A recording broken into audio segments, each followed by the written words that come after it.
All right, this is Catullus's Carmen 83, and just like with the previous ones that we've read in the 70s, 75, 76, 77, etc., we're post breakup here, and Catullus is doing a bit of an autopsy on the breakup. And so you saw in 75, he was very introspective. In 77, it was all the blame was external. And here, he's not interested in sort of assigning blame or talking about, who broke up with whom, that kind of thing. Now he's just really interested in any attention that he can get. And so he begins the poem with Lesbia here.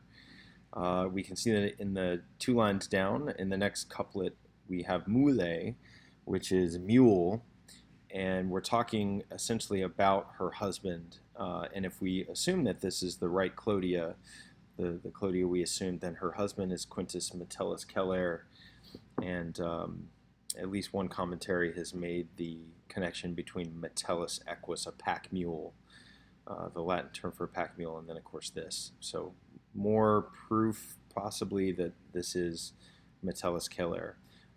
Nonetheless, that's all beside the point. Notice how at the end of these lines, dicet, taceret, obloquitur, and then loquitur there. So the emphasis is on the speaking, or here the lack thereof. So short, to the point, a lot of subtle jabs. Here we go. Lesbia says, mala plurima. Very many terrible things, bad things to me. Hey, what else is new, right? But here, praesente viro, with her husband, present. This, or we would assume maybe these things, right? Because it's mala plurima. We're going to find out that it's haec maxima laetitia est. This is the greatest joy, the greatest happiness to that idiot. to that foolish one. So we're talking about her husband again. Hey mule, do you understand nothing? Don't you get it? Basically is what Catullus is saying. If she, having forgotten us, forgetful of us, were quiet, were silent, well, she would be sane. She would be in her right mind.